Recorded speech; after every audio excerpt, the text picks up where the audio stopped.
español. Lo que yo... There's no Spanish translation. No, más o menos para allá. Oh, okay. Yes. Is someone going to translate? Is someone translating? Yes, yes. No, Dele. Ok. Bueno, todo lo que ustedes han realizado, esto le permite a la comunidad un empoderamiento real y All you have done allow to the community real empowerment a través de una rendición de cuentas through accountability and transparency. Porque ella habla francés. If Marvin can Yes. speak into the Tú microphone. tienes que hablar tú en el Ah, micrófono para sí. que... Okay, all you have done allow to the community real empowerment. Yes. And through the transparency and accountability, lo que permite colocar a las comunidades allow to put communities en la toma de decisiones, in the decision-making level, siendo protagonistas de las verdaderas necesidades, porque menciona niveles. being protagonist of the really and truth needs. Desde niños, jóvenes, adultos, mujeres Children, youth, women, y ancianos, ¿no? and adults, Dando un contexto giving the context. Disculpe, pero tienen interpretación. Pensamos en la cabina haciéndolo, es que ustedes no tienen. Ah, en You have to put español. your headphones on. Yes, we do Spanish English. Ah, That's pero why no we había have dicho no. Sorry. In Spanish. Spanish and in English as well. Oh, sorry. no, No está, solo es No. Solo en francés estaban traduciendo los aparatos, por eso lo apagamos. Bueno, siga porque se va a perder el hilo. el hilo consta. Lo interesante es que la comunidad realmente encuentre la parte medular, que es el ¿cómo se llama? La experiencia a través de los trabajos y las actividades que realizan a nivel local. ayuda o algo? Porque De- somos francés e inglés, lo que pasa es que se pidió nada más que cabina francés. Ya. está bien, seguimos. Si la siguen bien, porque nosotros estamos a disposición acá para traducir. Bueno, entonces tú le puedes traducir acá. Ya, pero voy a terminar esta Que parte. termine, no está bien. Pero Bueno, si no, si se pone the most important and the key issue is that to find that the community find the main. Aquí, me olvidé ya con tanta intervención. Sí, y lo que permite una continuidad de las actividades a futuro, Sí, pero dijiste antes que lo clave era que encontraran. que las comunidades, los mensajes claves que ahí que menciona es que las comunidades encuentran realmente la priorización de sus necesidades. Yeah, the key message that you have given is that the community find the really key needs. Yeah, and so. Y la pregunta, main needs, the priorities. ¿cómo van en América estábamos viendo en el último taller la sostenibilidad y la institucionalidad? In the last workshop they had in America, they were looking into the sustainability and institutionalization of these activities.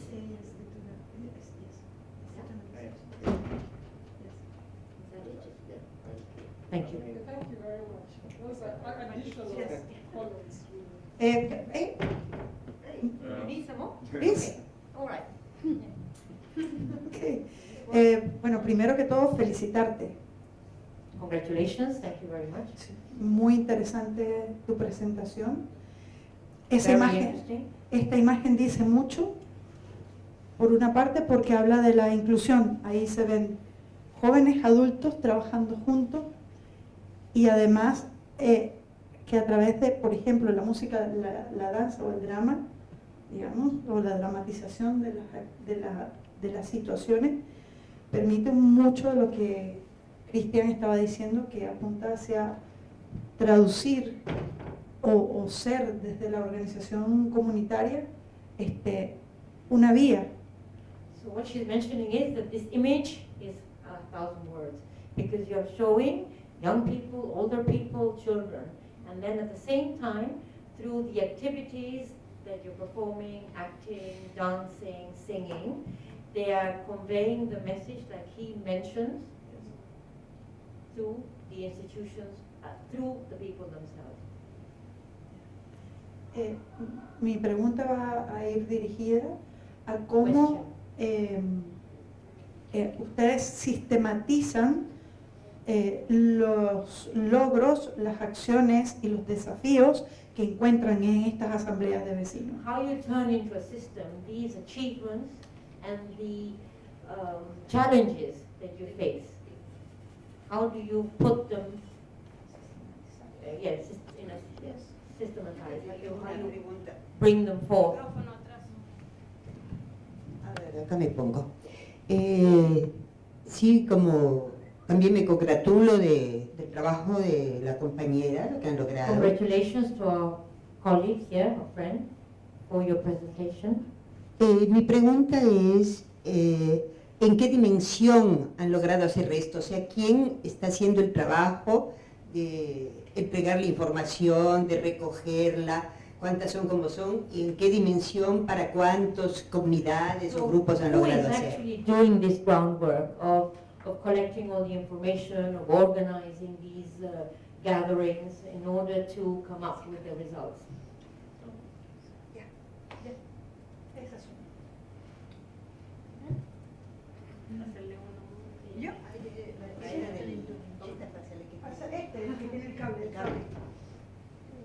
It's in English. So, yeah, so congratulations for this. We are doing a similar kind of we are doing a similar kind of intervention in India also, and since you have named it as, what is it called, the assemblies, the neighborhood assemblies, we call it a forum, a watch, people's watch forum. And similarly, we have peoples and stakeholders from different walks of life, the retired government officials themselves, the private sector, the school teachers, the youths. And they also, collect the evidences from the ground, and then they tie up with the government officials for the bottom-up approach to reduce the risk and vulnerabilities, basically, and taking plans for mitigation. So the similar thing we have tried in India, in Delhi, through SEALs. So basically they are also addressing everyday stresses, because risks for the community is everyday problems. If you look at the collapse of the building, the traffic accidents, okay, the water logging, these are the risks for them. The breakout of the diseases, that is what they are suffering from. And accordingly they meet regularly and they derive the action plan and they act on it, basically. So we have managed to get the ownership of the community in that way, and we have been hand-holding them through UNICEF and GNDR for almost 3 to 4 years of this program, and it's still running on the ground. So congratulations from us. I think there's a few more questions, but do you want to address any first? I have comments. Okay, yeah.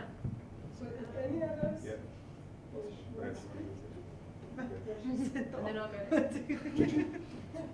Everyone's go. First, if you know anything about me, I love this. So I want to compliment you on this, and I want to talk to you afterwards about getting examples of how the music is being used. I worked in Uganda, and I love all the use of music and dance. I fell in love with being there. My question is, my memory and understanding is correct, and you said that this is focusing on indigenous communities. And the term indigenous is kind of controversial in Uganda, because it hasn't signed on to the rights of the indigenous people, and who is defined as indigenous, if we're talking just about the Karamojong and the Twa and the other people, or are we defining indigenous as a broader group? And the reason I'm asking that is, does that matter?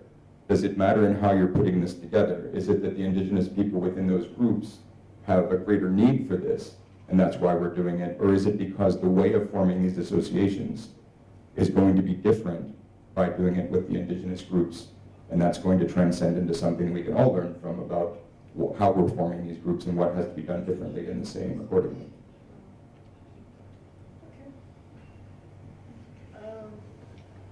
Can I start with the last one?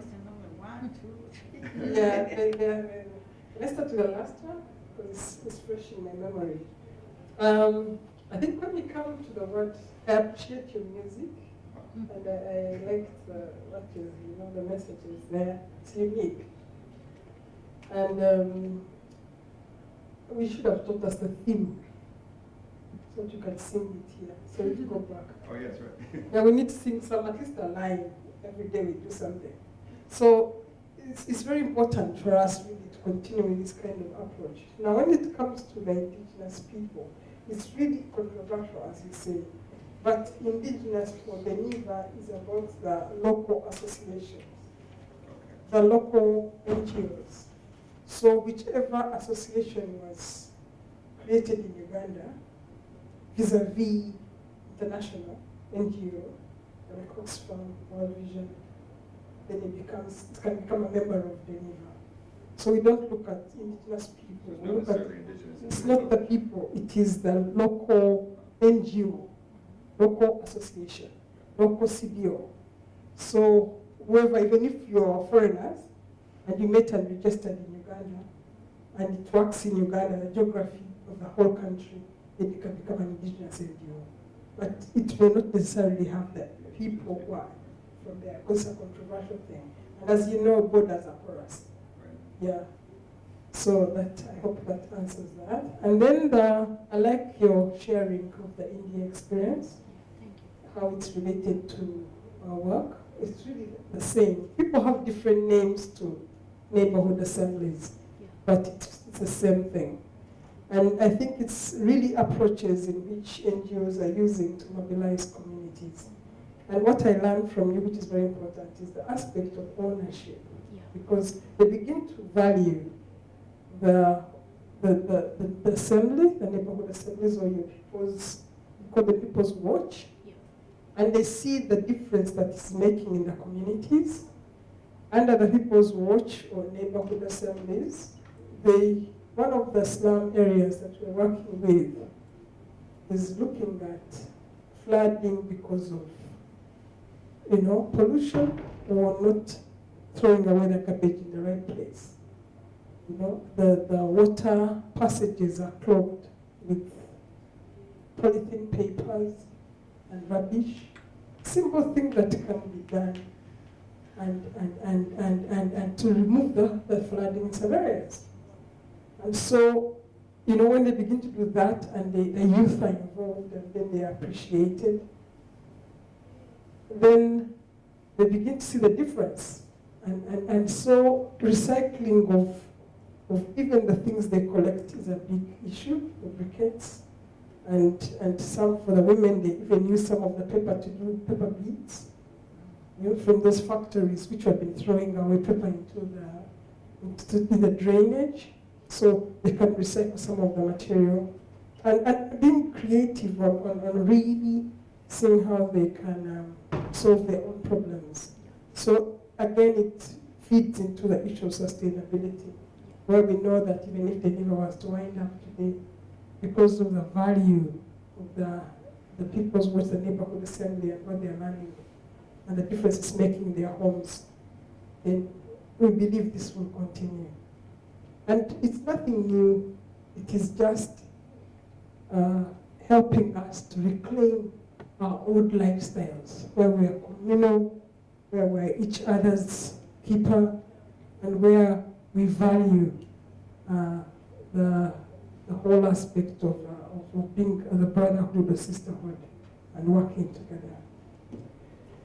And then the next question you had on how do you put into action the needs identified. I think we've answered that, where it's important that people come up with solutions. It's not enough just to criticize. And it's not, what are they called, armchair critics? But people who can be practical and hands-on and say this. From the very beginning, we're teaching them. And then we say, what can you do as an individual? Start with yourself, as your own family. What of your neighbors, immediate? What of your, now, before you go communal, and then what can we take to the local government? Because there's a way NGOs, we don't give sitting allowance. We do not want to make them dependent on us. And so it may be harder than being into sales, but at the end of the day, they feel empowered. They can contribute something. And even when we meet, we don't buy lunch or tea. We encourage them to bring either roasted potatoes, whatever is in season, roasted maize, porridge, you know, and they have a meal together, brought by themselves. And they look forward to that more and more. And so our culture is, let us not help these people be dependent on sodas or funny things that, you know, but let them bring their local things. And it's very exciting when you're eating a roasted potato by the roadside and the fire is there. So, you know, it's not, you know, if you're contaminated because they've just got it from the fire or the maize. And then, you know, you brought your own water in the bag. That kind of idea is very important, of really making them feel valued and contribute something. And then the action plans. We know that people pay taxes, and we know that the local governments, there's a lot of corruption and lack of transparency. And so we feel that the duty bearers and the responsibilities primarily with governments to supply as public services. And so where we feel there are issues of healthcare or schools and education, then we say this should be taken to the local governments because we know money has come and they should be the ones doing this and we should hold them accountable. So they go, the speaker, the members, they agree on a committee to study the problem more, get the facts, cross-check that they are accurate. Sometimes they have to use statistics to make a case, and then whenever we can go with them and support them to make a case, either before local government or then before parliament. And that is very important to know. The action plan has to involve activities for themselves, activities to take the local levels and the local governments, and then activities that you can take at the national level, like in that bill, as I had already explained. And then the last question was on how do you do the groundwork of mobilizing? That was one question. The mobilizing is really setting up a neighborhood assembly at the beginning. Yeah? In this community, we try to do a sub-county level, 40,000, 50,000 people, choose a neighborhood assembly of about 50 people. And so they mobilize, word goes round, and they go through churches, they go through the marketplace, they go everywhere. And then people come up. We want the youth to be represented, we want the women to be represented. These are the positions, this is the speaker, this is the health minister, this education minister, all kinds of things. They come and they select their leaders through a transparent process.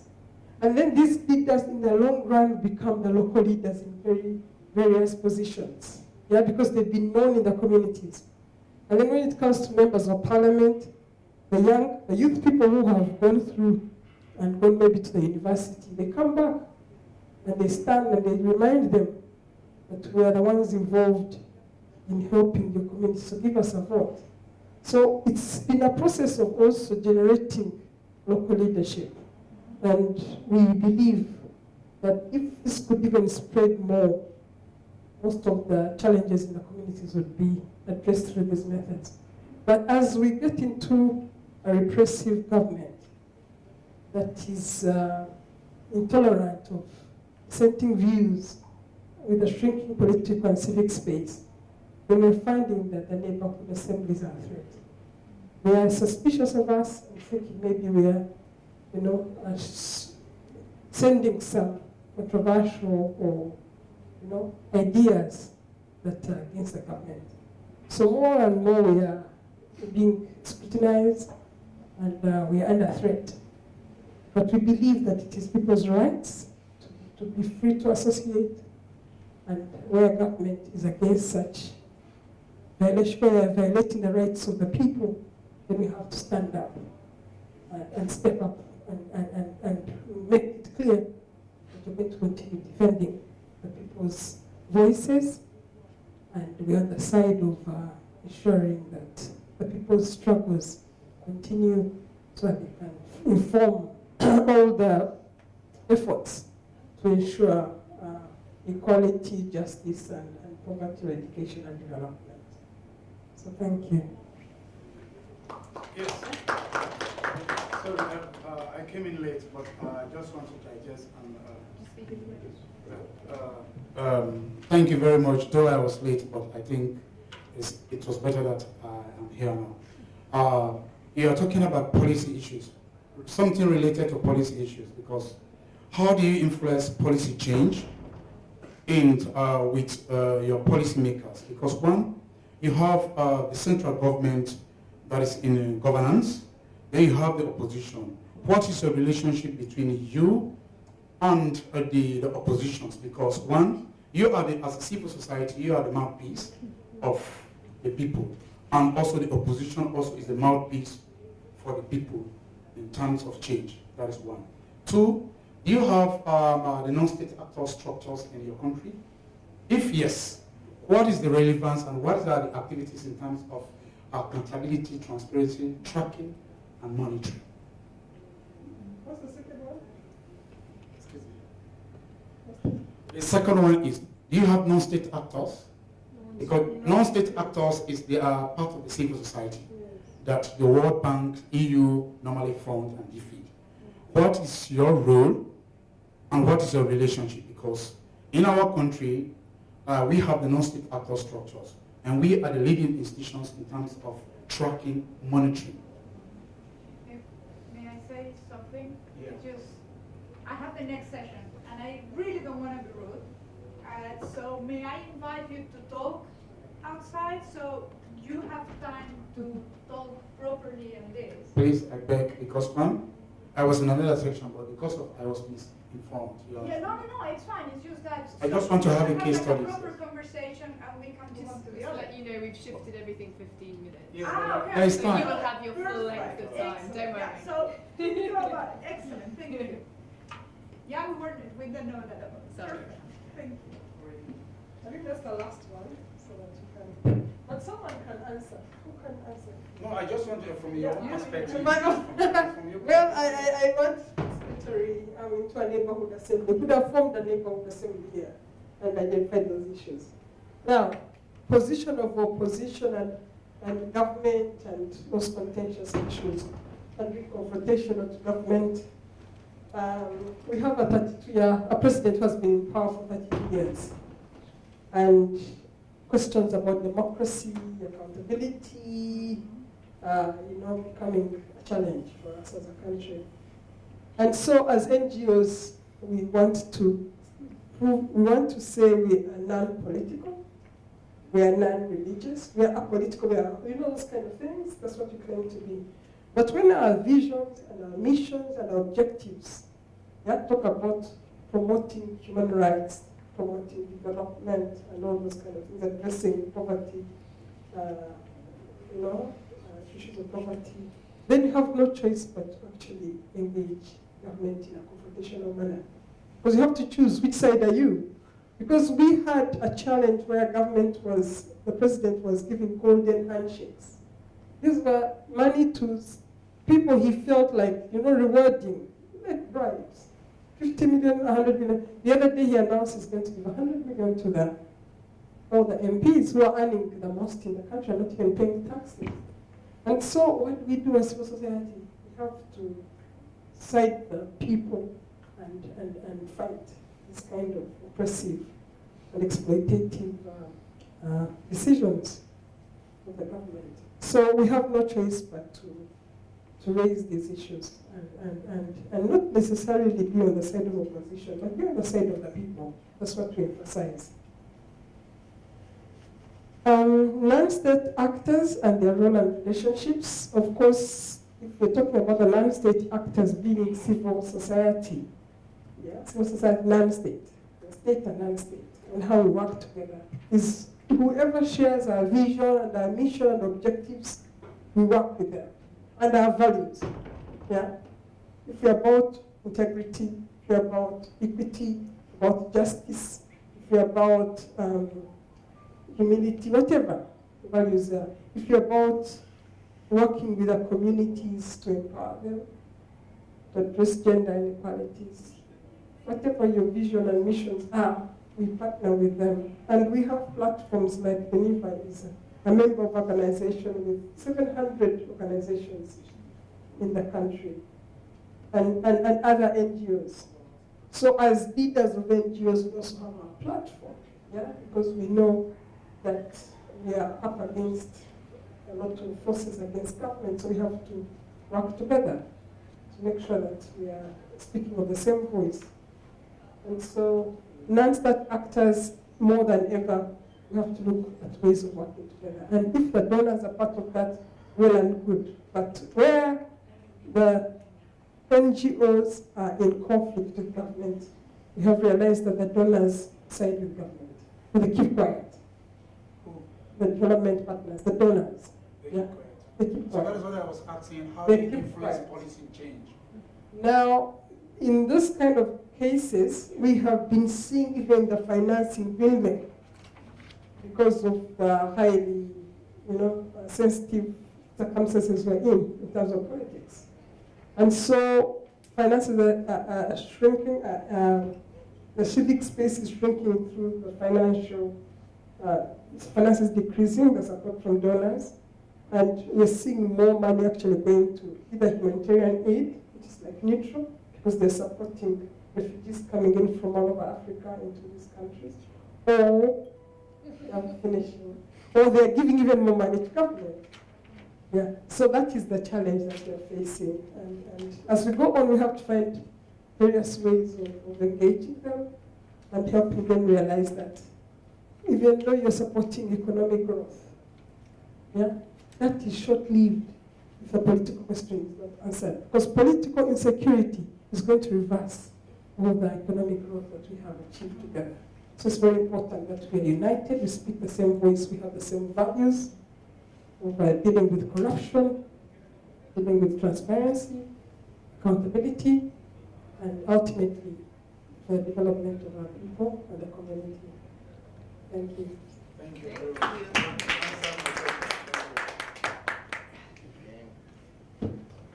Time is finished. Yeah, and that's the next session now is starting in 3 minutes. What do we have next?